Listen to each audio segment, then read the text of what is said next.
They threw me out in the snow, pregnant, penniless, publicly humiliated. My billionaire husband chose his blonde mistress and called me Barren on live television. I survived on nothing, gave birth in a clinic with no power, watched my son's lungs fail while nurse's hand pumped air into his tiny chest. What happened next? Did I break? Did I disappear forever? Or did I rise so high that when he came crawling back, he didn't recognize the empire I built from his cruelty? Watch till the end. This story will shatter your heart, then rebuild it piece by piece. You won't stop your tears, but you won't look away either. Welcome to Mr. James' Family Channel, where we bring you the most powerful, emotional, and life-changing stories that will touch your soul. Before we begin, I need you to do 3 things. First, hit that subscribe button and turn on notifications so you never miss a story that could change how you see the world. Second, smash that like button if you believe in second chances, strong women, and the power of a mother's love. And third, here's my question for you. If someone publicly destroyed you, humiliated you, and threw you away like trash, but then came back 5 years later begging for forgiveness, would you give them a second chance? Or would you make them prove they've changed? Drop your answer in the comments right now. I'm reading every single one. And here's the truth. By the end of this story, your answer might completely change. Now, let's dive into Arya's journey. The night the world went dark, the chandeliers above the Vane Foundation gala sparkled like 1,000 frozen tears. Arya stood near the champagne fountain, her brown fingers trembling against the silk of her emerald gown. She'd chosen green because Silas once said it made her eyes look like honey catching sunlight. That was 3 years ago, back when he still looked at her. Now his gaze slid past her like she was furniture. Expensive furniture he regretted purchasing. The ballroom buzzed with Manhattan's elite. Women in diamonds worth more than small countries. Men whose handshakes could topple governments. And Arya, the only brown face in a sea of pale ones, except for the servers weaving through the crowd with silver trays. She touched her stomach. Just that morning, 2 pink lines had appeared on the test. 2 perfect, impossible lines. Her doctor said it was a miracle after 3 years of trying. She'd tucked the test into her clutch, waiting for the right moment to tell Silas, maybe after his speech. Maybe when they were alone in the car, his hand on her knee like he used to do. Ladies and gentlemen. Silas's voice cut through the murmur. He stood on the stage, microphone in hand, looking like every woman's fantasy in his tailored Tom Ford tuxedo. Sharp jaw, cold grey eyes, hair the color of expensive whiskey. Arya's heart kicked. He was looking right at her. This was it. He was going to announce something wonderful. Maybe he'd already found out about the baby somehow. 4 years ago, I made a business investment. His voice was steady, practiced. I married Arya Moreno, a woman of modest background. I believed in potential, in growth. The crowd shifted. Uncomfortable glances. Arya's smile froze. But some investments fail. Silas gestured toward her like she was a PowerPoint slide. The Vane family requires legacy. Continuation. A tree that bears no fruit is simply firewood. She couldn't breathe. The room tilted. Arya is barren.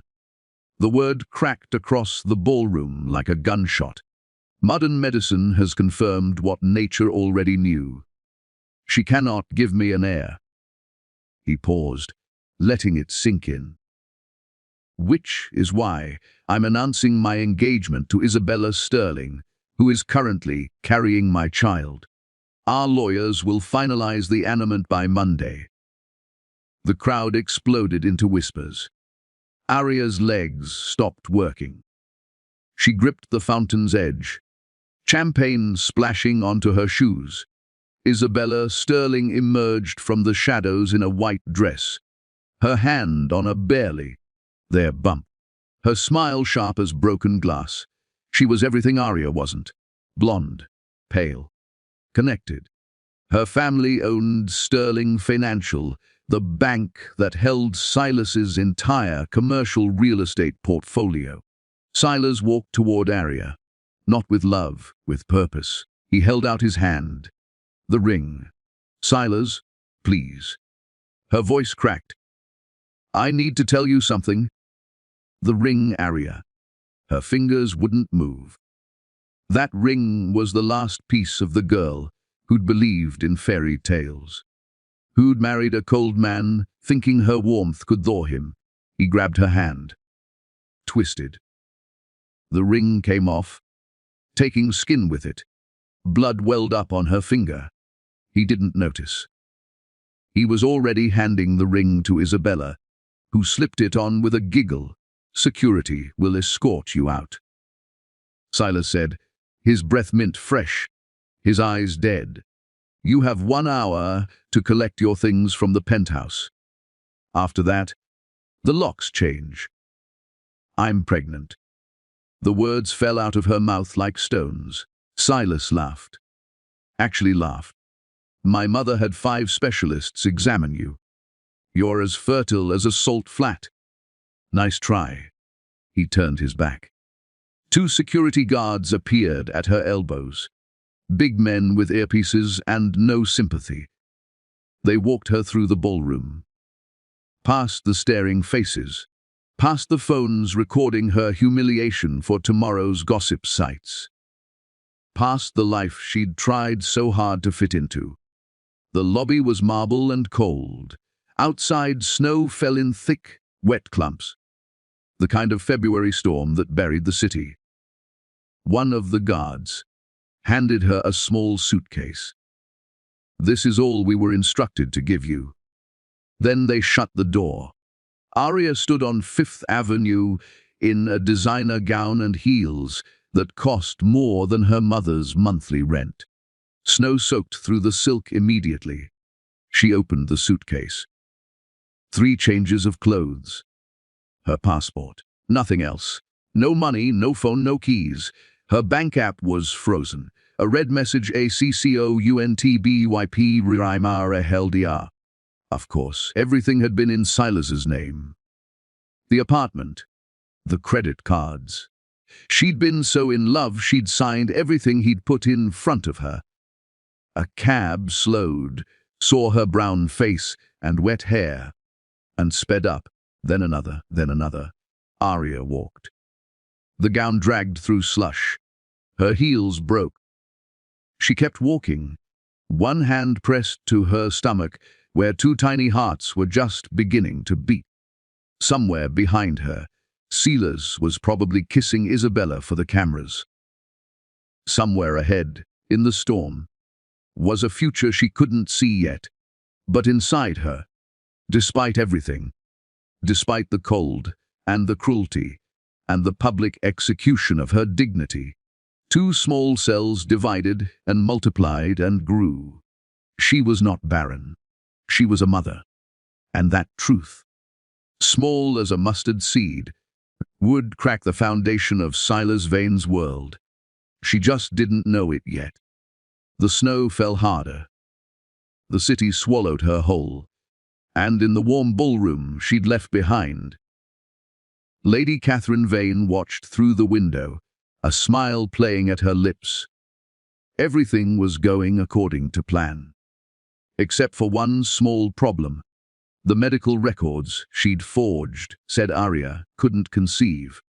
But biology doesn't read paperwork, and revenge, as they say, is a dish best served cold. The shelter where dreams go to die. The Gateway Women's Shelter smelled like industrial cleaner and defeated hope. Aria lay on a cot that sagged in the middle, her hand on her stomach, listening to the sounds of 30 other women breathing in the dark. It had been 6 weeks since the gala. 6 weeks of learning what rock bottom actually felt like. Turned out, there were basements below rock bottom. "You okay, honey?" The voice came from the cot beside her. Maria, a woman in her 50s who'd lost her husband and her home in the same month. She had kind eyes and hands that shook from withdrawal. "Yeah," Aria lied. "You don't look okay. You look green." Aria bolted upright and ran for the bathroom. She made it to the toilet just in time. Morning sickness, except it happened all day now. Every smell triggered it. The donated breakfast oatmeal, the chemical soap, her own unwashed hair. When she came back, Maria handed her a sleeve of crackers. "I knew it." "How far along?" 3 months. Aria's voice was barely a whisper. "Twins." She'd found out at the free clinic on Amsterdam Avenue. The doctor, tired and overworked, had squinted at the ultrasound. "Well, that's unusual. 2 heartbeats. Congratulations, I guess. Congratulations." Like being pregnant and homeless was winning the lottery. Maria whistled low. "And the father doesn't know. Doesn't care." That was the truth. Aria had tried calling Silas once, from a payphone 3 weeks ago. His assistant had answered. "Mr. Vane has instructed us to inform you that any further contact will result in a restraining order. He believes you to be deceased as of last week. Please do not call again. Deceased." He thought she was dead. No, worse. He'd made her dead. Erased her from his life so completely that her existence was now inconvenient fiction. "You need to eat better than this," Maria said, eyeing Aria's skeletal frame. "Those babies need more than crackers and hope." "I'm working. 3 jobs, actually." She cleaned offices from midnight to 6 a.m., scrubbing toilets in buildings where she used to attend charity functions. Then she worked the breakfast shift at a diner in Hell's Kitchen, serving eggs to construction workers who sometimes left decent tips. Then, if she was lucky, she picked up a few hours at a flower shop in Chelsea. 16 hours a day, 7 days a week. She made roughly $900 a month. Prenatal vitamins at the pharmacy were $45. Without insurance, her next ultrasound would cost $300. The math didn't work. It would never work. But she tried anyway, because what else could she do? That afternoon, Aria stood behind the diner counter, pouring coffee for a regular named Frank, when the TV above the register flickered to life. Breaking news. Her hand froze. There on the screen was Silas. Grey suit. Perfect hair. Standing beside Isabella, in front of Lenox Hill Hospital. "We're thrilled to announce the birth of our daughter, Catherine Isabella Vane," Silas said, his hand on Isabella's shoulder. 7 pounds, healthy, and absolutely perfect. Aria's vision tunneled. Isabella held a pink bundle, smiling for the cameras like she'd just won an Oscar. But Aria could see it. The way Isabella's eyes darted nervously. The way the baby's face stayed carefully angled away from the cameras. The way Silas's smile didn't reach his eyes. Something was wrong. Frank cleared his throat. "You gonna pour that coffee, or just hold the pot all day?" She poured. Her hands shook so badly, she spilled it across the counter. "Sorry," she muttered, grabbing a towel. "You look like you've seen a ghost," Frank said. more like seeing the man who'd murdered her and moved on without missing a beat. That night, Arya sat in the shelter's common room, staring at the grainy television. A rerun of some sitcom played. Women around her laughed at jokes she couldn't hear. Her phone, a $15 flip phone from a bodega, buzzed. Unknown number. She almost didn't answer. Debt collectors had found her somehow. They called constantly about credit cards she'd never opened, loans she'd never taken. But something made her pick up. Arya Marino. The voice was male, rough, unfamiliar. Who's asking? My name is Detective Miller. We need to talk. Tonight. Her blood went cold. I haven't done anything wrong. I know. That's why we need to talk. There's a coffee shop on 9th Avenue and 42nd. Be there in an hour. Come alone. If you don't show up, what I know goes to the grave with me. He hung up. Arya sat there, heart pounding. This was either salvation or a trap. She thought about the twins, about the $900 she'd saved in an envelope under her mattress, about the fact that winter was coming and the shelter had a 3-month limit. She thought about Silas's face on that television screen, holding another woman's baby. Then she stood up, grabbed her coat, and walked out into the October rain. The coffee shop was nearly empty. Just a bored barista and a man in his 60s sitting in the back booth. Grey hair, weathered face, cop eyes that had seen too much. He gestured to the seat across from him. Arya sat. I was hired to kill you, he said without preamble. She stopped breathing. Lady Catherine Vane paid me $50,000 to make sure you disappeared permanently after the gala. Staged accident. No body. Why didn't you? He looked at her stomach. She wasn't showing yet, but somehow he knew. I've done bad things in my life, but I don't kill pregnant women. I told Lady Catherine it was done. Gave her a fake police report, a death certificate I forged. As far as the Vane family knows, Arya Marino died in a car accident in New Jersey 6 weeks ago. The room spun. Why are you telling me this? Because I'm dying. Lung cancer. 3 months, maybe 4. And I figure doing one decent thing might balance the scales a little. He slid an envelope across the table. That's $10,000. Cash. Untraceable. It's not much, but it'll get you out of New York. Somewhere they'll never find you. Arya stared at the envelope like it was a snake. There's more. Miller continued. Isabella Sterling's baby. Not Silas's. She hired a surrogate. Paid the woman $500,000 to keep quiet.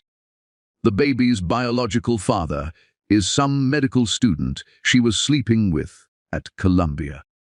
DNA test would prove it in 5 minutes. Arya's mouth opened, closed. Why would she do that?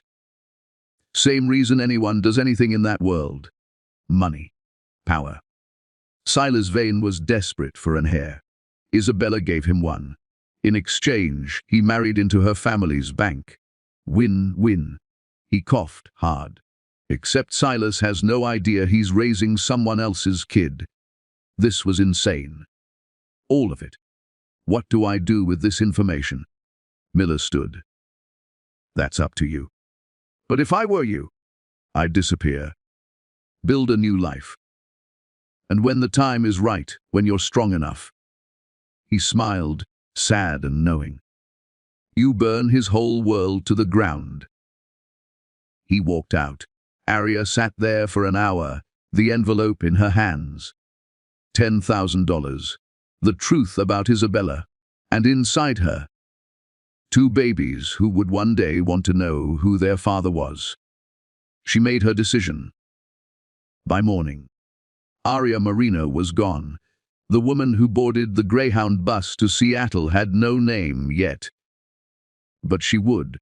And 5 years from now, Silas Vane would learn that the dead don't always stay buried. Eden Rising. The rain in Washington state was different from New York rain. Softer, patient. Like it had all the time in the world to wear you down. Arya stood in the greenhouse, her hands buried in soil, watching tiny seedlings push through the dark earth. 5 years of this. 5 years of coaxing life from nothing. "Mum! Luna took my dinosaur again!" She smiled. Leo's voice carried across the property, indignant and sweet. He was 5 now, tall for his age, with Silas's sharp features and her warm brown skin. Did not. Luna's voice, smaller but fiercer. She had Arya's curls and those eyes. Those impossible violet, blue eyes that only appeared in one bloodline on Earth. The Vane bloodline. Arya wiped her hands on her jeans and walked toward the main house. Not a house, really. An estate. 12 acres of former wasteland. She'd transformed into Eden Tech's headquarters. Glass buildings emerged from the forest, like something from a dream. Inside, scientists worked on her patents. Pharmaceutical compounds derived from rare Amazonian plants she'd spent 3 years sourcing and studying. The company was worth $2 billion now. Forbes had done a profile last month. The mysterious CEO who refuses to show her face. She'd kept her identity hidden. No photos. No interviews. Just results. The pharmaceutical world knew her as E. Morrison, a ghost who'd revolutionized organic drug development and refused every buyout offer, no matter how many zeros. "Mummy, tell Leo I didn't take his dinosaur." Luna crashed into her legs, all wild hair and fury. Arya scooped her up. "Did you take it?" "Yes, but he wasn't playing with it right." "That's called stealing, baby. It's called quality control," Luna said seriously. Behind her, Dr. Sarah Chen laughed. Sarah was Eden Tech's chief science officer, a brilliant woman Arya had recruited from Stanford 3 years ago. She'd become more than an employee. She was family now. "That kid is going to run a corporation someday," Sarah said. "Or a small country. Hopefully both." Arya set Luna down. "Go apologize to your brother." "Fine." Luna stomped off like she was being asked to donate a kidney. Sarah handed Arya a tablet. "The quarterly reports. We're up 18%. The new malaria treatment is performing beyond projections in field trials." Arya scrolled through the numbers. Once upon a time, she'd been a girl who could barely balance a checkbook. Now she read financial statements like poetry. Poverty was an excellent teacher. "There's something else," Sarah said carefully. Vane Ventures reached out. They want a meeting. They're looking for a merger partner. Apparently, they're in trouble. Arya's fingers stopped moving. What kind of trouble? The Sterling financial scandal. You heard about it? Everyone had heard. Isabella Sterling's family bank had collapsed 6 months ago under investigation for fraud. Billions in assets frozen. The Sterling name was poison now, and Silas had tied his entire commercial portfolio to them. "He's desperate," Sarah continued. "Word is he's losing properties left and right. His board wants him out. He needs capital, and he needs it fast. Eden Tech is one of the few companies with enough liquid assets to save him." Arya stared at the rain outside. 5 years. She'd rebuilt herself from nothing. Became someone Silas could never imagine. And now he was coming to her, begging. "Set up the meeting," Arya said quietly. Heir. Next week, Sarah's eyes widened. Are you sure? You've kept your identity hidden for a reason. I'm sure. That night, after the twins were asleep, Arya stood in front of the mirror in her bedroom. She barely recognized herself. The scared girl from the shelter was gone. In her place stood a woman in silk, sharp-eyed and dangerous. She'd gained weight back, muscle and curves. Her hair fell in thick waves past her shoulders. Her skin glowed. She looked like money. She looked like power. She looked like everything Silas had thrown away. The next morning, she called her lawyer. I need you to prepare something for me. A contract. Very specific terms. What kind of contract? The kind that takes everything. 5 days later, a helicopter landed on Eden Tech's private pad. Arya watched from her office window as Silas Vane climbed out, flanked by 2 assistants. He'd aged, not badly, but visibly. Lines around his eyes, grey threading through his temples. He moved like a man carrying weight. Good. Her assistant, James, knocked. They're here, Ms. Morrison. Give me 5 minutes. Let them wait. She'd learned the trick from Silas himself. Make them wait. Establish dominance. When she finally walked into the conference room, Silas was pacing. He turned, ready to deploy that killer smile he used on investors. It died on his face. Hello, Silas. He staggered backward like she'd shot him. That's impossible. Apparently not. She sat at the head of the table. Her table, her company, her power. You're dead. The police report was fake. Turns out Detective Miller had a conscience. She folded her hands. Sit down. You came here for help. Let's discuss terms. He couldn't stop staring. Arya, I am Ms. Morrison in this office. That landed like a slap. He sat. His assistants looked between them, confused. You need capital, Arya said. I have it. You need your board to stop circling like sharks. I can make that happen. But mergers require leverage. So tell me, Silas, what exactly do you have that I want? Before he could answer, the conference room door opened. Leo and Luna walked in, holding Sarah's hands. It was an accident. Sarah had forgotten her tablet. The twins wanted to see the pretty office, but the timing was perfect. Silas's eyes locked on Leo, then on Luna. He stood slowly, face draining of color. Leo was his mirror image. Same nose, same jaw, same way of standing.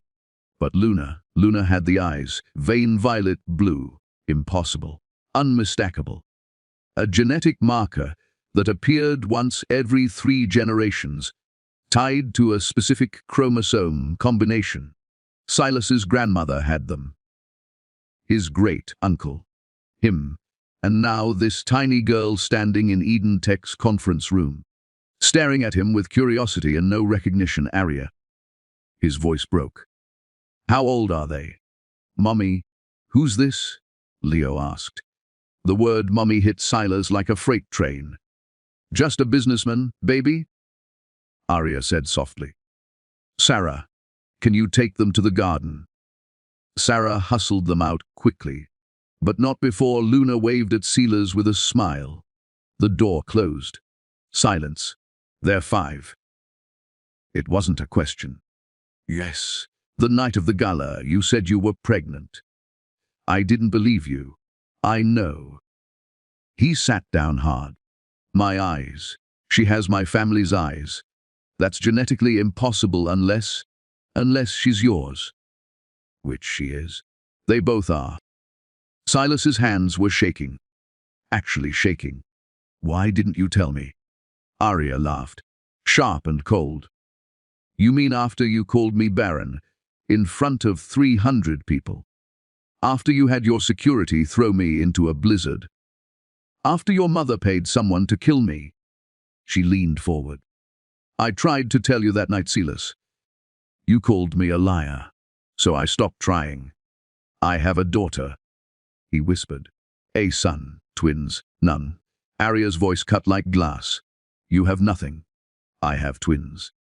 You're just a man sitting in my office, begging for money. Arya, Catherine Isabella Vane isn't your daughter either, by the way. Isabella hired a surrogate. Different father entirely. DNA test would prove it. But you never checked, did you?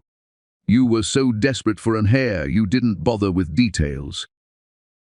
His face went white, then red, then white again. That's not possible. Detective Miller was very thorough before he died. I have all the documentation. Silas stood abruptly, knocking his chair over. I need to see them. I need to. You need to leave. They're my children. They're my children. Arya's voice thundered. You made your choice 5 years ago. You chose Isabella. You chose the Sterling name. You chose a fake hair over the real ones you threw away like trash. Now you get to live with that? Please. He was begging now. Silas Vane brought to his knees. I was wrong. I was so wrong. My mother, she showed me medical records. Forged. All of it. She couldn't stand that her son married someone who looked like me. So she paid doctors to lie. Paid Detective Miller to make me disappear. And you believed her without question, because deep down, you wanted to believe it. That silence was different. Heavier, because they both knew it was true. I'll do anything, Silas said. Anything. Just let me know them. Let me be their father. Arya stood, walked to the window. Below, in the garden, Leo and Luna chased each other through the rain, laughing. Here's my offer, she said without turning around. I'll save your company. I'll inject enough capital to keep you afloat. But in exchange, you sign over 60% of Vane Ventures to me. You step down as CEO, and you move here, move here. There's a cottage at the edge of the property. Small, modest. You'll live there. No staff, no luxuries. You'll work for Eden Tech as a junior analyst. 40,000 a year. And every Sunday, if the twins agree, you can have dinner with them. Supervised. She turned to face him. You want to be their father. Prove you can be a man first. Show me you're more than money and a name. Show them. Silas's jaw worked. That's insane. Those are the terms. Take it or leave it. I built Vane Ventures from your father's money, your grandfather's connections, other people's labor. You built nothing. You inherited everything and mistook it for talent. She walked past him toward the door. You have 24 hours. My lawyers will send the contracts. She left him there, alone, surrounded by the empire she'd built from dirt and determination. That night, at exactly 11:47 p.m., Arya's phone rang. I accept. She smiled in the dark. Good. The moving truck arrives Monday. The game was just beginning. The cottage and the climb. The cottage was 700 square feet of humility. 1 bedroom. A kitchenette that barely fit 2 people. A bathroom where the shower and toilet had to negotiate who got priority. No view except cedar trees and the distant shimmer of the Sound. Silas Vane stood in the doorway with 2 suitcases, everything Arya had allowed him to bring, and felt the walls press in like a vice. It's cozy, his assistant Marcus said weakly. Marcus had driven him from New York, a 2-day journey filled with silence and disbelief. It's a shoebox. It's honest. Marcus. who'd been with Silas for 8 years, had never spoken to him like this. Maybe that's what you need. Silas wanted to fire him, but Arya's contract had stripped him of that power. He was an employee now. Of her. The woman he'd destroyed. The irony tasted like rust. Marcus left. The cottage settled into silence. Silas unpacked.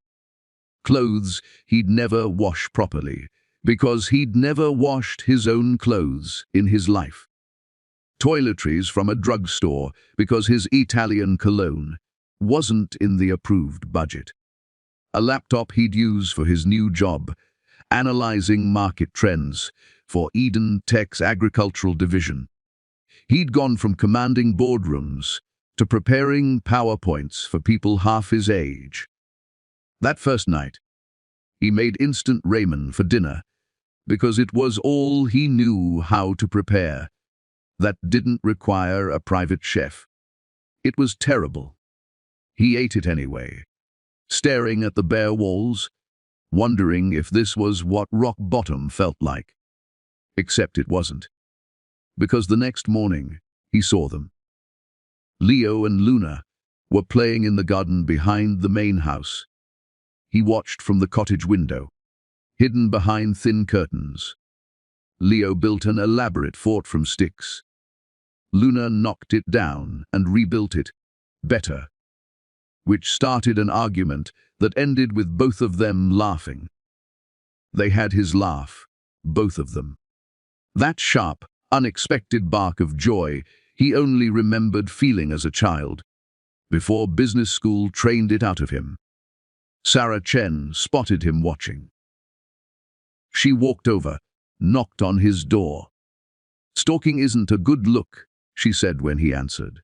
"I wasn't. You were. And I get it. But Arya's rules are clear. Sunday dinners, supervised. That's it. You violate that, you're gone." "They're my children, biologically sure. But fatherhood, that's earned." She softened slightly. "Look, I've known Arya for 3 years. I've watched her build this from nothing while raising twins alone. She had morning sickness while negotiating with suppliers. She breastfed during conference calls. Those kids are alive because she refused to break." Sarah paused. "You broke her.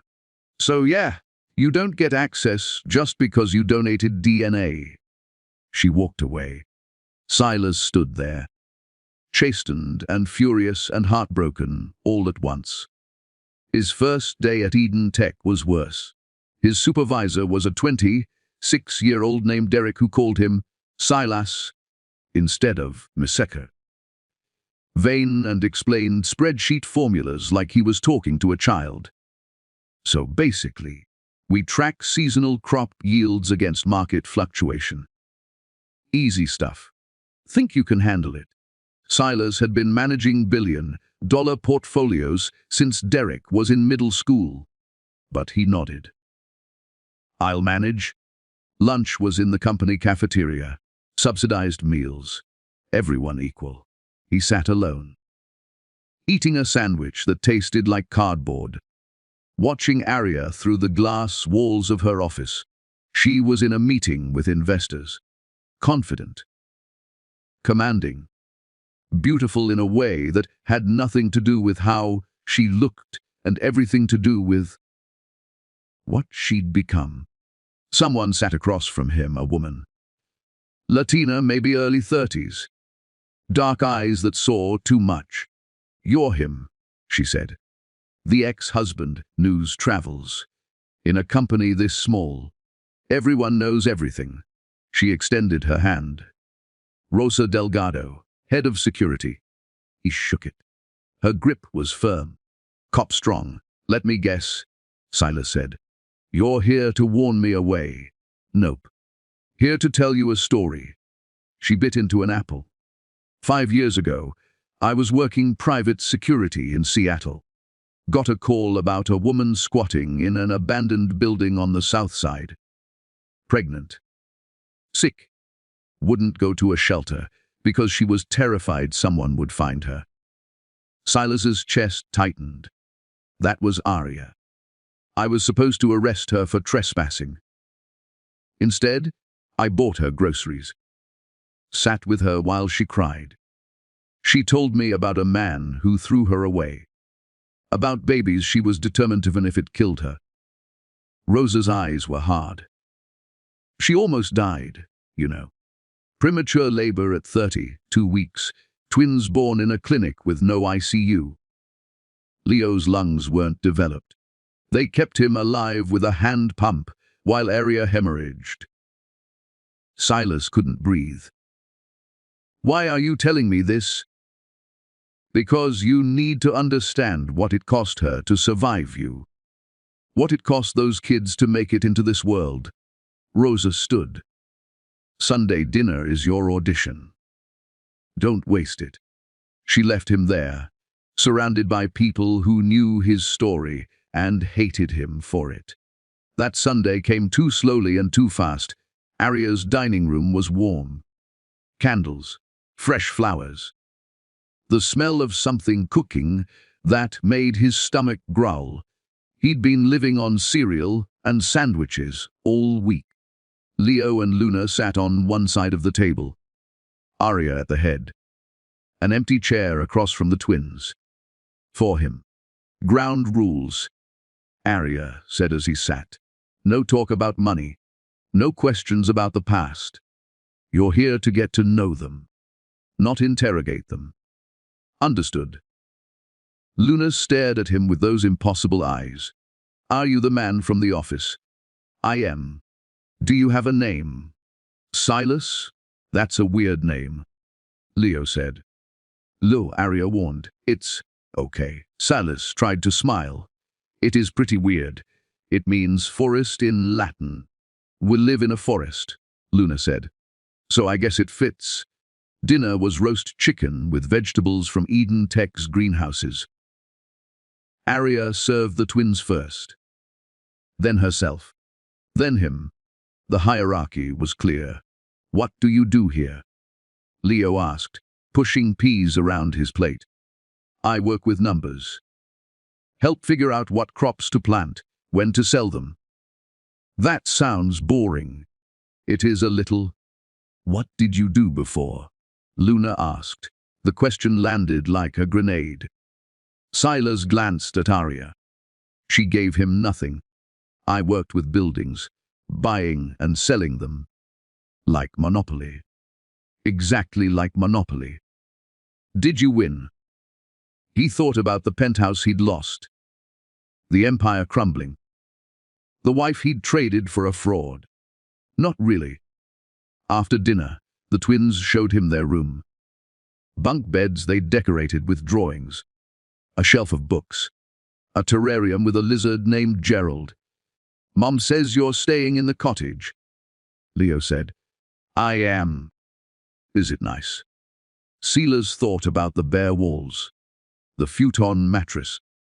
The shower that only gave lukewarm water. Eats quiet. Mum likes quiet, Luna said. She says noise reminds her of sad times. Something in his chest cracked. When he left, Arya walked him to the door.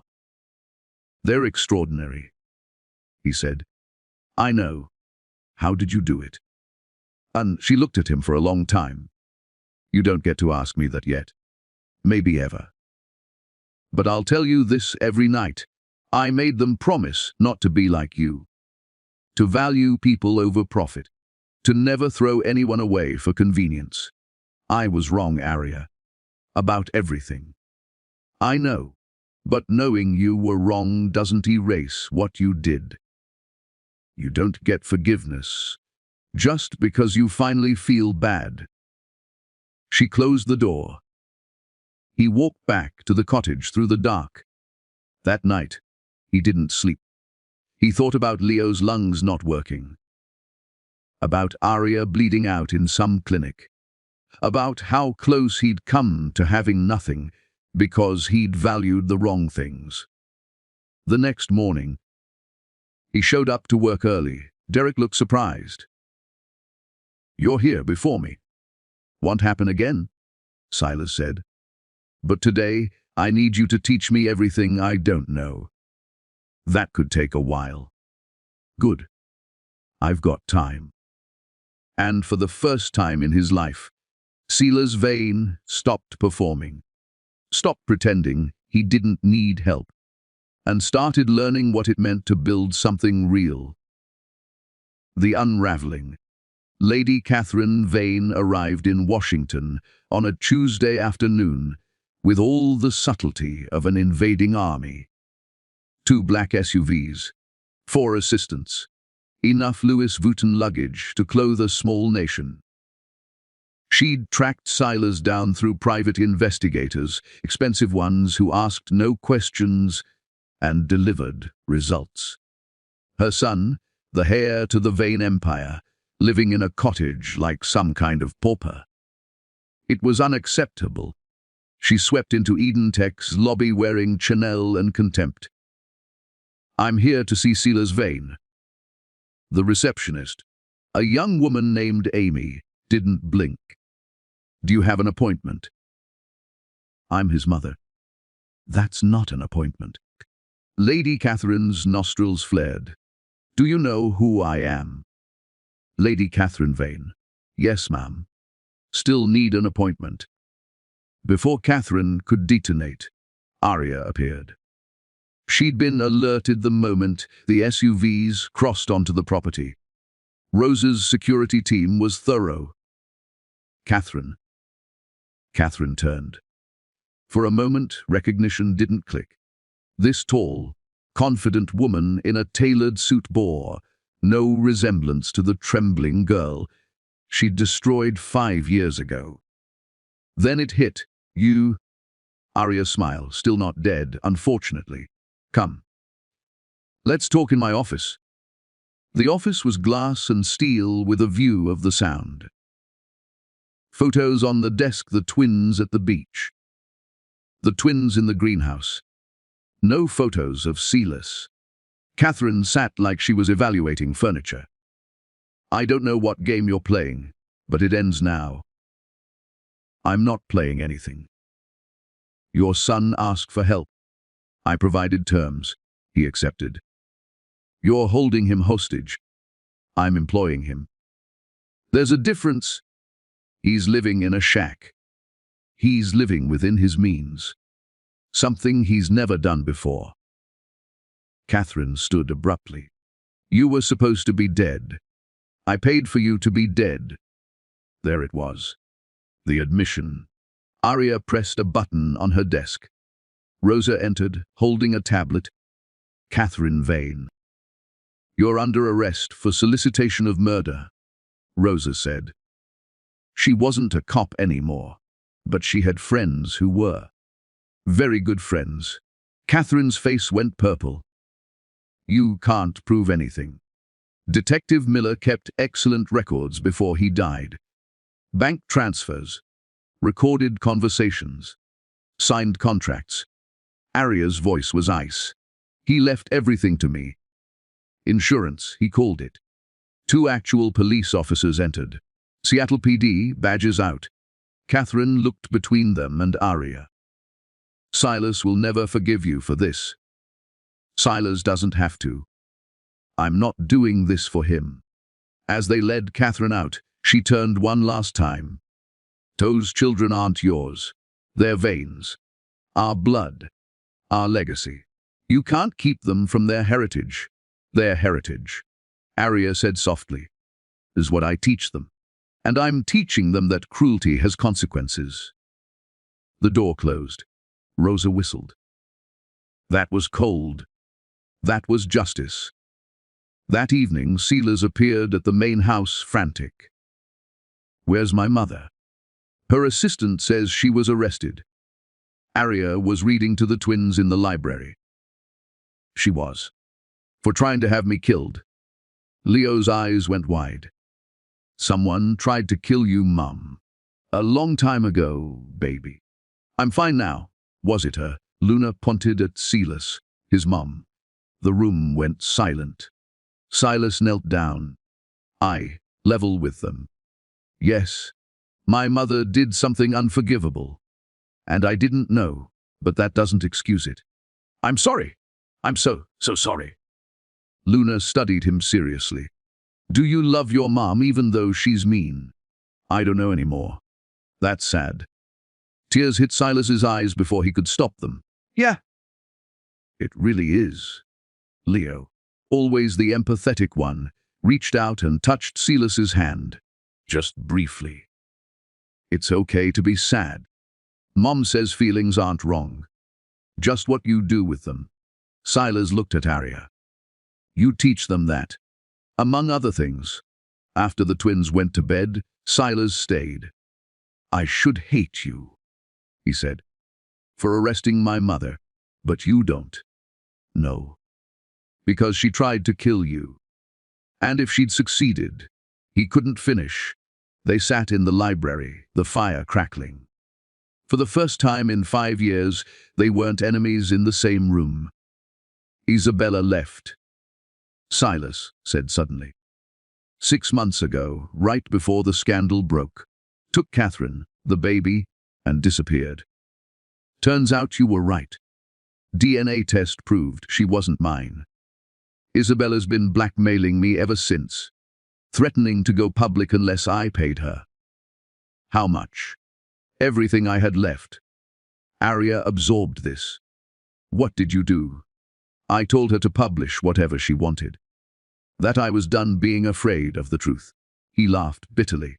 Turns out, liberation feels like drowning. It gets easier. Does it? She thought about the shelter, the cold, the fear. No. But you get stronger. They sat in silence. They're starting to warm up to me, Silas said. Leo asked if I wanted to help build a treehouse next week. Did you say yes? I said I'd never built anything in my life, and he said that was okay because neither had he. We'd figure it out together. Arya's chest tightened. He's good at that. Finding the best in people? He gets that from you. Maybe. Silas stood to leave, then paused. That night at the gala, when you said you were pregnant, I didn't believe you, because I couldn't imagine you'd want children with me. I thought you were lying to save the marriage. But you weren't trying to save anything, were you? No. I was trying to share joy with someone I loved. And you killed it before it could even breathe. He nodded. I know. And I'll spend the rest of my life wishing I could undo it. You can't. But you can do better. For them. He left. Arya sat alone, staring at the fire. The next morning, Rosa knocked on her office door. You've got a visitor. Says it's urgent. Who? Isabella Sterling. Arya's blood turned to ice. Isabella stood in the lobby. Thinner than Arya remembered. Tired, holding a little girl with Silas's jawline and someone else's eyes. I need to talk to you, Isabella said. Alone. They went to a private conference room. The child, Catherine, played with blocks in the corner. I'm broke, Isabella said without preamble. My family's accounts are frozen. The feds seized everything. I've been living in a motel outside Spokane. She laughed broken. Funny how fast you fall when the money goes. Why are you here? Because I need help, and because I owe you the truth. I already know the truth. You faked a pregnancy to trap Silas. That's not all. Isabella leaned forward. Lady Catherine paid me. 5 million up front. Another 5 when I produced an heir. She didn't care if the baby was Silas's. She just needed him married to someone she approved of. Someone white. Someone connected. Arya's jaw clenched. She orchestrated everything. All of it. She showed me the fake medical records she'd created for you. Told me Silas would be desperate for a child. All I had to do was show up pregnant at the right time. Tears tracked down Isabella's face. I was 22 and stupid and broke. My family's bank was already in trouble. I thought this was the answer. It wasn't. No. And now my daughter asks about her daddy, and I have to explain that the man I told her was her father isn't. That I lied to everyone, including myself. Catherine looked up from her blocks. Mama, I'm hungry. In a minute, baby. Arya studied the little girl. She was innocent in all this. A pawn like the rest of them. What do you want from me? A job. Anything. I'll work in the cafeteria. Clean toilets. I just need to feed my daughter. And Silas? He deserves the truth. From me. Not through lawyers or DNA tests. Face to face. That Sunday dinner was different. Silas arrived to find Isabella sitting at the table. He froze. What is she doing here? Telling the truth, Arya said. Sit down. Leo and Luna were with Sarah for the evening. Arya had planned this carefully. Isabella confessed everything. Lady Catherine's plan. The fake pregnancy. The surrogate. The blackmail. Silas listened without interrupting. When she finished, his voice was hollow. My entire life was a lie. Not all of it, Arya said quietly. Leo and Luna are real. Isabella stood. I'm sorry. I know that's not enough. But I am. She left with Catherine. Silas sat motionless. Say something. Arya said. My mother tried to kill you. My ex-wife lied about my child.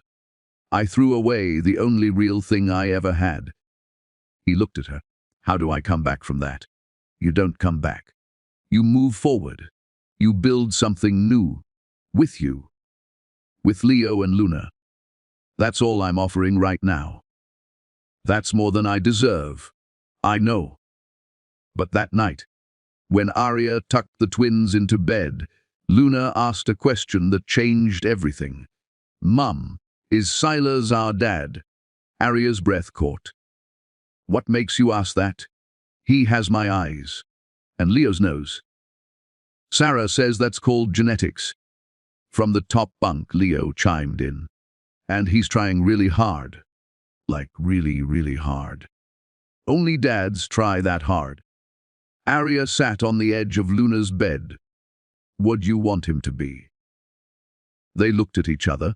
Those silent twin conversations she could never decode. Maybe, Leo said. On trial. Like a library book. We can return him if he's not good. Arya laughed despite herself. That's not exactly how it works. Why not? Luna asked. You said people have to earn their place in our lives. I did say that. So he can earn it. But we're not calling him Dad yet. He's Silas until he proves it. Fair enough. The next morning, Arya called Silas to her office. The twins want to spend more time with you. Real time. Not just Sunday dinners. His face transformed. On one condition. You tell them the truth. Age appropriate but honest. About the gala. About why I left. About what you did. Arya, they're 5. And they're smart. They'll find out eventually. Better from you, on your terms, than from some tabloid when they're older. He swallowed hard. Okay. And Silas. She softened slightly. Don't screw this up. They're giving you a chance I'm not sure you've earned yet. But they see something in you? I'm trying to see too. What's that? Potential. He left, hope and terror warring on his face. And Arya, watching him go, wondered if maybe, just maybe, people really could change. But she'd been wrong before. Time would tell. The treehouse truth. The treehouse was Leo's idea, but it became Silas's redemption. Every evening after work, they met at the massive cedar at the edge of the property. Silas brought tools he was learning to use. Leo brought sketches of increasingly impossible designs. Luna brought opinions about everything. That board is crooked. She'd say, hands on hips like a tiny foreman. It's rustic. Silas would counter. It's wrong. He'd redo it. Every time. Because she was right. Always. Watching them from the house, Arya felt something dangerous bloom in her chest. Not forgiveness. Not yet. But something softer. Something that looked like hope from certain angles. "You're staring," Sarah said, appearing with coffee. "I'm observing. You're staring like a woman reconsidering her defenses. Me defenses are fine." Sarah sipped her coffee. "For what it's worth, he's different. The guys in the agricultural division say he asks questions now instead of giving orders. Actually listens. People can fake change. For 6 months. While living in a cottage the size of a parking space and making poverty wages." Sarah shook her head. "That's not fake. That's transformation." That evening, Silas knocked on the main house door after the twins were asleep. Arya answered in sweatpants and an old t-shirt. No makeup. Hair in a messy bun. Not the CEO armor she wore during the day. He stared. "What?" she said. "Nothing. You look like you." "I am me. I know. I'd just forgotten." She let him in. They sat in the kitchen. She made tea. He watched her move through the space like she owned it. Because she did. Owned the house. The company. The future. Everything he'd once taken for granted. "I told them," he said. "Told them what?" "The truth. About the gala. About throwing you out. About believing you were lying when you said you were pregnant." Arya's hand stilled on the teapot. "How did they react?" "Luna asked if I was a villain in a story. I said yes. She asked if villains could become heroes. I said I didn't know, but I was trying." His voice cracked. "Leo asked if I was sorry. I said he asked if sorry was enough. I said no. He said good. Because Mom taught them that actions matter more than words." Tears burned Arya's eyes. "They said that. They're 5 and they're smarter than I'll ever be. Wonder where they get that." They sat in silence. The tea steeped. The clock ticked. "I've been thinking," Silas said carefully, "about what happens after this." "After what?" "After I prove myself. Or don't. After the twins decide if I get to stay." "After you." He stopped. "After I what?" "After you decide if there's any universe where you could ever see me again. Not as the man who destroyed you, but as someone new." Arya poured tea with hands that shook slightly. "You want redemption. I want a family. Real this time. Not a business arrangement or a legacy play. Just people who matter." "You had that. You threw it away. I know. And I can't undo it. But I can build something new if you let me." She met his eyes. "What if I can't? What if the damage is too deep? Then I'll still be here. For Leo and Luna." "That has to be enough?" "Does it? None." He smiled sadly. "But it's what I deserve." 3 weeks later, the treehouse was finished. It wasn't perfect. The floor tilted slightly. One wall had a gap. But it was sturdy and real and built by hands that learned to work together. They had a small ceremony. Sarah brought cupcakes. Rosa strung up lights. The twins cut a ribbon made from Luna's old scarves. "I declare this treehouse officially open," Leo announced. Everyone cheered. That night, after the party, Arya found Silas sitting in the treehouse alone. Room for one more. She asked from the ladder. "Always." She climbed up. The floor creaked but held. They sat with their backs against opposite walls, the space between them measured in years and hurt, and slowly healing wounds. "Thank you," he said. for letting me do this. For them. Don't thank me yet. This is still a trial. I know.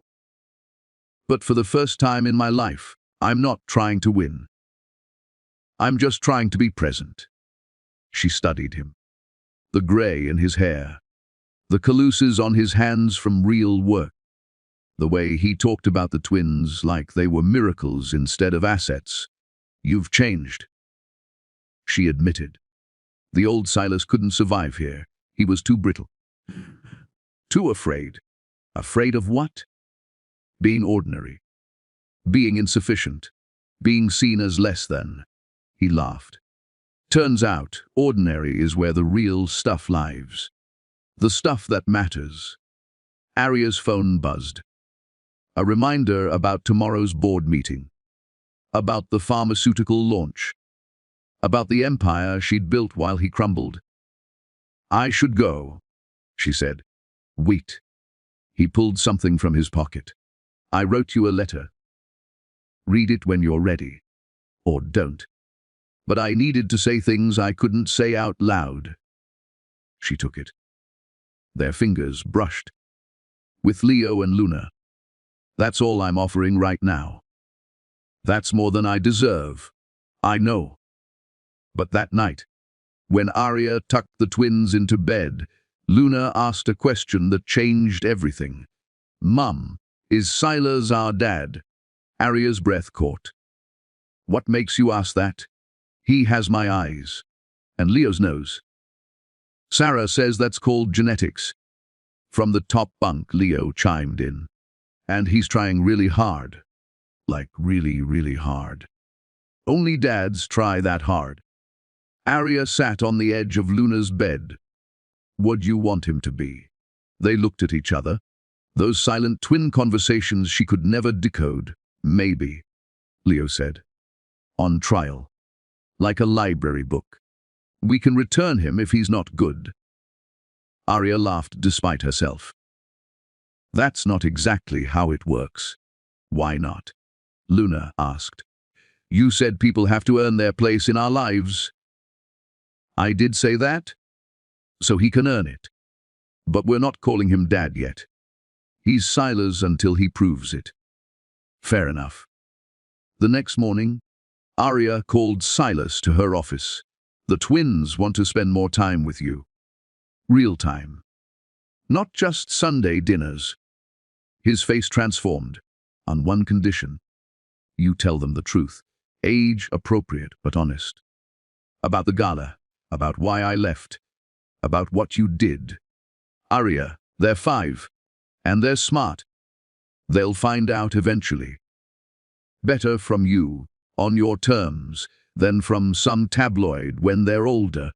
He swallowed hard. Okay. And Silas. She softened slightly. Don't screw this up. They're giving you a chance I'm not sure you've earned yet. But they see something in you? I'm trying to see too. What's that? Potential. He left, hope and terror warring on his face. And Arya, watching him go, wondered if maybe, just maybe, people really could change. But she'd been wrong before. Time would tell. The treehouse truth. The treehouse was Leo's idea, but it became Silas's redemption. Every evening after work, they met at the massive cedar at the edge of the property. Silas brought tools he was learning to use. Leo brought sketches of increasingly impossible designs. Luna brought opinions about everything. That board is crooked. She'd say, hands on hips like a tiny foreman. It's rustic. Silas would counter. It's wrong. He'd redo it. Every time. Because she was right. Always. Watching them from the house, Arya felt something dangerous bloom in her chest. Not forgiveness. Not yet. But something softer. Something that looked like hope from certain angles. You're staring, Sarah said, appearing with coffee. I'm observing. You're staring like a woman reconsidering her defenses. Me defenses are fine. Sarah sipped her coffee. For what it's worth, he's different. The guys in the agricultural division say he asks questions now instead of giving orders. Actually listens. People can fake change. For 6 months, while living in a cottage the size of a parking space and making poverty wages. Sarah shook her head. That's not fake. That's transformation. That evening, Silas knocked on the main house door after the twins were asleep. Arya answered in sweatpants and an old t-shirt. No makeup. Hair in a messy bun. Not the CEO armor she wore during the day. He stared. What? She said. Nothing. You look like you. I am me. I know. I'd just forgotten. She let him in. They sat in the kitchen. She made tea. He watched her move through the space like she owned it. Because she did. Owned the house. The company. The future. Everything he'd once taken for granted. I told them, he said. Told them what? The truth. About the gala. About throwing you out. About believing you were lying when you said you were pregnant. Arya's hands stilled on the teapot. How did they react? Luna asked if I was a villain in a story. I said yes. She asked if villains could become heroes. I said I didn't know, but I was trying. His voice cracked. Leo asked if I was sorry. I said he asked if sorry was enough. I said no. He said good. Because Mom taught them that actions matter more than words. Tears burned Arya's eyes. They said that. They're 5 and they're smarter than I'll ever be. Wonder where they get that. They sat in silence. The tea steeped. The clock ticked. I've been thinking, Silas said carefully, about what happens after this. After what? After I prove myself. Or don't. After the twins decide if I get to stay. After you. He stopped. After I what? After you decide if there's any universe where you could ever see me again. Not as the man who destroyed you, but as someone new. Arya poured tea with hands that shook slightly. You want redemption. I want a family. Real this time. Not a business arrangement or a legacy play. Just people who matter. You had that. You threw it away. I know. And I can't undo it. But I can build something new if you let me. She met his eyes. What if I can't? What if the damage is too deep? Then I'll still be here. For Leo and Luna. That has to be enough? Does it? None. He smiled sadly. But it's what I deserve. 3 weeks later, the treehouse was finished. It wasn't perfect. The floor tilted slightly. One wall had a gap. But it was sturdy and real and built by hands that learned to work together. They had a small ceremony. Sarah brought cupcakes. Rosa strung up lights. The twins cut a ribbon made from Luna's old scarves. I declare this treehouse officially open. Leo announced. Everyone cheered. That night, after the party, Arya found Silas sitting in the treehouse alone. Room for one more. She asked from the ladder. Always. She climbed up. The floor creaked but held. They sat with their backs against opposite walls, the space between them measured in years and hurt, and slowly healing wounds. Thank you, he said, for letting me do this. For them. Don't thank me yet. This is still a trial. I know. But for the first time in my life, I'm not trying to win. I'm just trying to be present. She studied him. The grey in his hair. The calluses on his hands from real work. The way he talked about the twins like they were miracles instead of assets. You've changed. She admitted. The old Silas couldn't survive here. He was too brittle. Too afraid. Afraid of what? Being ordinary. being insufficient, being seen as less than. He laughed. Turns out, ordinary is where the real stuff lives. The stuff that matters. Arya's phone buzzed.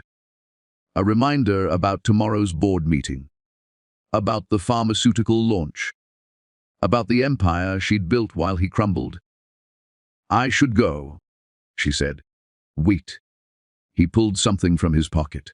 I wrote you a letter. Read it when you're ready. Or don't. But I needed to say things I couldn't say out loud. She took it. Their fingers brushed. That night, alone in her bedroom, she opened it.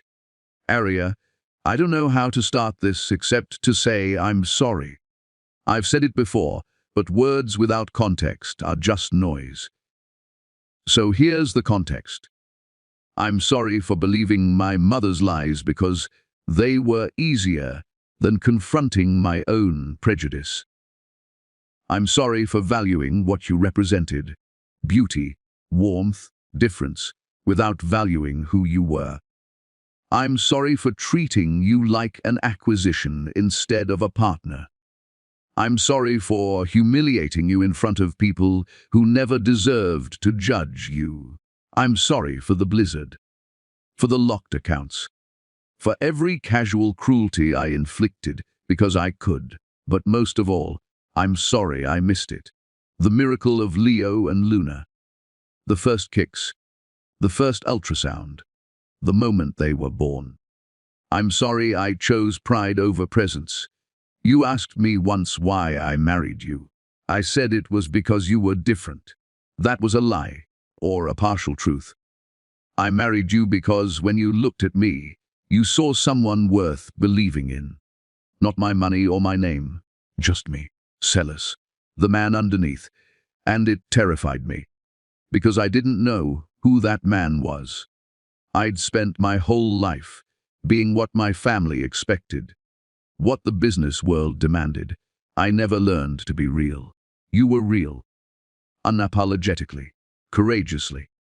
And instead of learning from that, I destroyed it. I can't ask you to forgive me. Forgiveness isn't transactional. You don't owe me that. But I can promise you this every day. I'm learning to be the man our children deserve. The man you deserved 5 years ago. Even if I'm 5 years too late. Even if you never see me that way again. Thank you for letting me try. Celis. Arya read it 3 times, then folded it carefully and placed it in her nightstand drawer. She didn't cry. She'd cried enough 5 years ago. But something shifted. A door she'd welded shut cracked open. Just an inch. Just enough for light to slip through. The next morning, she found Celis at his desk in the agricultural division. Everyone else had gone to lunch. The letter, she said. He looked up, terrified yet. It was good, honest. But words are easy. You said it yourself. Actions matter more. What action do you need? She thought about the question she'd carried for 5 years, the one that kept her up at night. I need to know you choose them, if it came down to it. If your mother got out. If someone offered you the Vane Empire back. If Isabella showed up with proof Catherine was yours. She leaned forward. I need to know you'd choose Leo and Luna over everything, even your name. I would.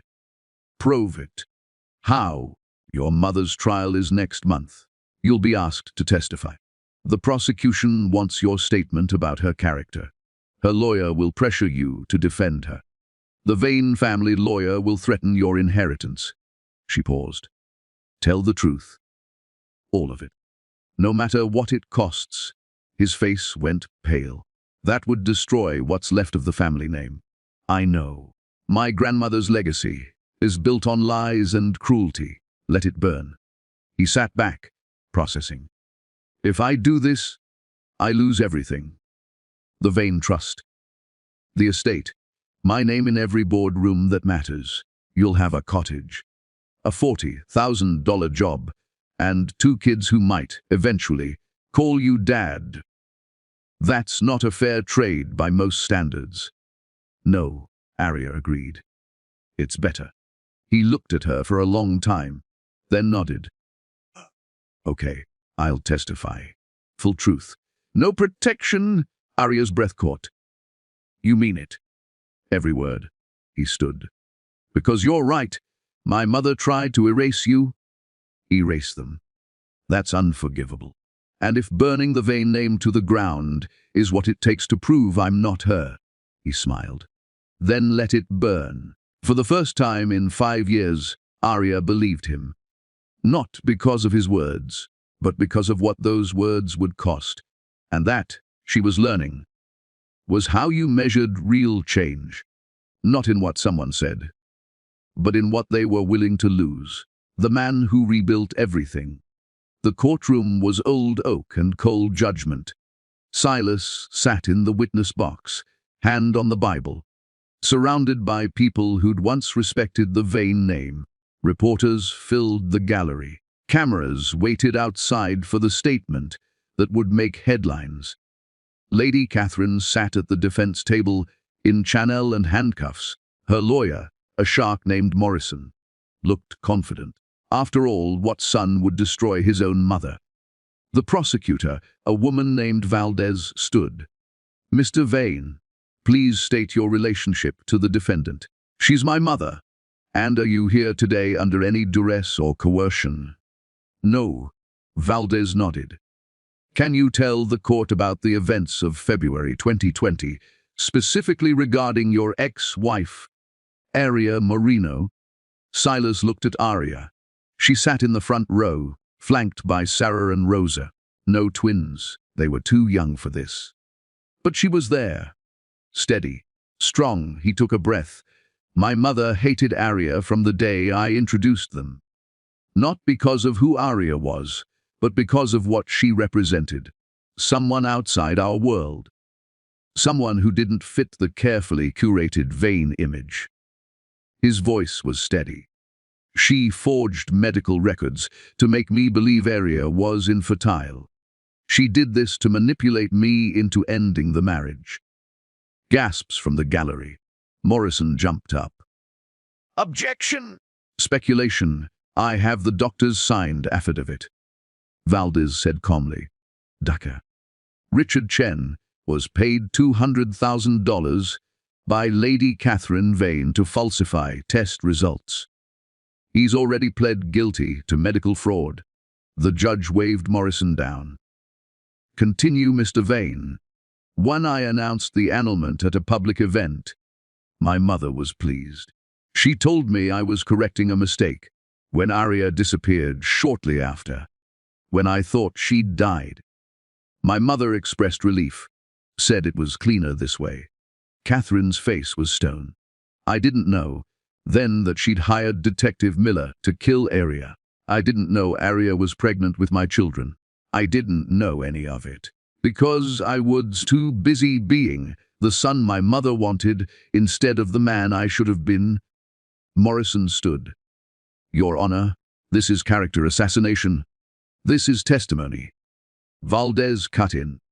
From her own son, Silas continued, voice breaking now. My mother valued bloodlines over humanity, legacy over love. She was willing to murder a pregnant woman to preserve an image. He looked directly at Catherine, and I enabled it. By believing her, by not questioning, by choosing convenience over truth. Catherine's lawyer tried damage control in cross-examination. Isn't it true you're currently employed by Ms. Moreno? That you have financial motivation to testify against your mother? I make $40,000 a year. Hardly worth perjuring myself. You've lost your inheritance, your company, your reputation. Isn't this revenge new? Silas met the lawyer's eyes. This is accountability. Something I should have chosen 5 years ago. The trial lasted 3 more days. The verdict came quickly. Guilty on all counts. Attempted murder. Conspiracy. Fraud. Lady Catherine Vane was sentenced to 25 years. Outside the courthouse, Silas faced the cameras alone. No family. No legal team, just him. The Vane name has stood for power and prestige for 4 generations. Today, I'm ending it. Not because I hate my family, but because I finally understand what legacy actually means. It's not money or property or bloodlines. It's what you leave in the people you touch. And my mother's legacy is pain. He paused. I'm starting over. Not as a Vane, just as Silas. A father trying to be worthy of his children. A man trying to build something real. He walked away from the cameras.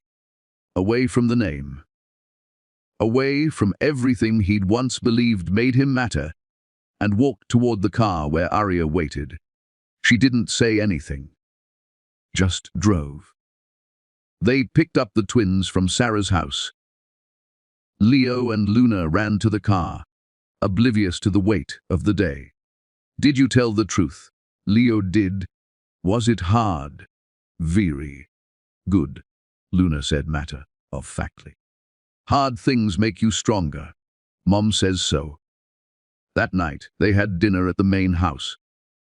Just the 4 of them. Pasta and salad and garlic bread. Simple.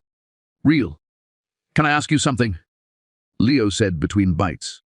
Always? Silas said. Why did you choose us? You could have lied. Kept your money and your big name. Silas looked at Arya. She gave him nothing. This was his answer to give. Because I finally figured out that none of that stuff matters. Money goes away. Names get forgotten. But you too. Leo and Luna. You're forever. You're the only real thing I've ever been part of. He swallowed hard. I don't deserve you. But I'm going to spend the rest of my life trying to. Luna considered this seriously. Then she got up, walked around the table, and climbed into his lap. Okay, she said. You can be our dad.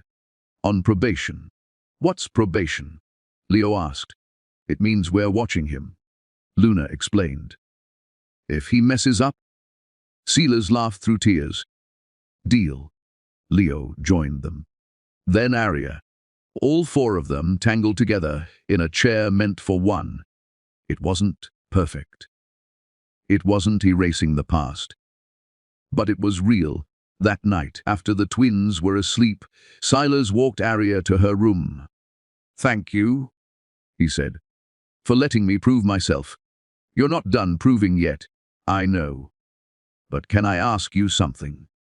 Maybe. Do you think there's a version of this where you and I? She stopped him with a hand on his chest. I don't know. Ask me again in a year. After you've been their dad every day. After you've handled the hard stuff. The tantrums and the sick days and the times when they hate you for setting boundaries. And if I do all that, then maybe we'll talk about us. But Silas, she looked up at him. I'm not the girl you married. I'm not soft anymore. I'm not forgiving. I built an empire from your cruelty. I'm harder now. Sharper, I know. And I love that about you. I love the woman you became in spite of me. She kissed his cheek. Soft, brief. Then prove you can love that woman without trying to change her. I will. She closed the door. 1 year later, the treehouse had an addition, a reading nook that Leo designed and Silas built. Luna's organizational system kept everything perfect. Silas had been promoted to senior analyst, still at Eden Tech, still under Arya's company, but respected now, valued for his work, not his name. The twins called him Dad without hesitation. He'd never missed a soccer game, a parent-teacher conference, or a bedtime story. He'd learned to cook, badly but enthusiastically. He'd sold the last of his designer suits and bought jeans that actually fit. He'd become, impossibly, the man Arya always needed. On their 6-year anniversary, the anniversary of the gala, where it all fell apart, Silas knocked on Arya's door. She opened it in her favorite sweatshirt. No makeup. Just her. Walk with me. They walked through the property, past the greenhouse, past the cottage where he'd learned to be humble, past the treehouse where he'd learned to build, to a clearing overlooking the sound. He'd set up a blanket, wine, cheese, strawberries. "What is this?"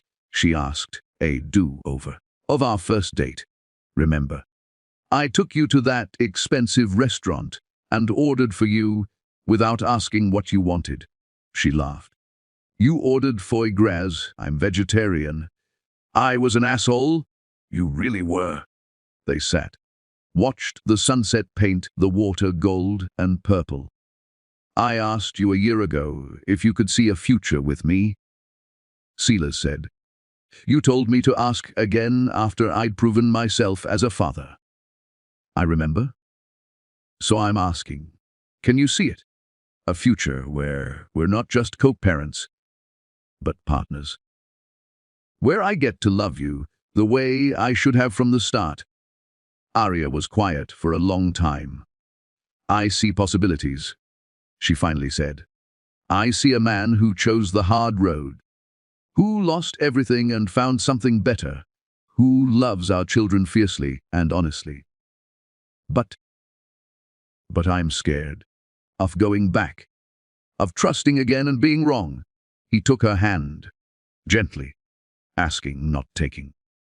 "Then don't trust the old me. Trust this me, the one you helped create, the one your strength built." She looked at their joined hands, his calloused from work, hers strong from building empires. "If we do this, we do it my way, slow, careful. We date like normal people. No proposals, no grand gestures, just coffee and walks and learning each other again. Done. And if you ever make me feel less than, you'll destroy me." She smiled. "Okay, then. Okay. Okay." He kissed her, soft and careful and full of promise. When they pulled apart, she was crying. "What's wrong?" "Nothing. I just never thought I'd get here. To the place where you're real. I'm real. I'm so real it hurts sometimes." They lay back on the blanket, watched stars emerge. "I'm still richer than you," Arya said. "Be a lot. I'm still your boss. Technically, yes. And I'm still not taking your name if we ever wouldn't dream of asking." She turned to look at him. "But you want to?" "Eventually. Eventually. I want to be your husband, your partner, your equal. Whatever that looks like in your world." "It looks like this," she said. "Exactly this." 2 years later, they got married on the property. Small ceremony. Just family and friends. The twins were flower children and walked them both down the aisle. Arya wore green, her choice. Silas cried through his vows. Everyone cried. When they kissed, Leo shouted, "Female, why?" And the whole crowd laughed. The reception was in the greenhouse. Dancing among the plants Arya had coaxed to life. The same plants that had saved her, built her empire, gave her the power to rebuild everything. Late in the evening, Silas found Arya alone, staring at the stars through the glass ceiling. "Regrets?" he asked. "About what?" "Giving me another chance." She pulled him close. "Ask me in 50 years, deal?" They danced. Not perfectly, but together. And in that moment, with their children laughing and their friends celebrating, and the empire she'd built blooming around them, Arya realized something profound. Revenge wasn't about destroying the person who hurt you. It was about becoming so powerful, so successful, so completely yourself that their cruelty became irrelevant. She'd won not by taking Silas down, but by building herself up. And sometimes, the sweetest revenge is living so well that the person who threw you away has to earn their way back. One day, one choice, one piece of proof at a time. I love you. Sealers whispered. I know, Arya said. And I love who you became, not who I was. That man is dead. Good riddance. He laughed. Good riddance. They danced until the stars blurred with tears and joy and the impossible grace of second chances. Because sometimes, barren soil grows the most beautiful gardens. You just have to survive the winter first. THEND.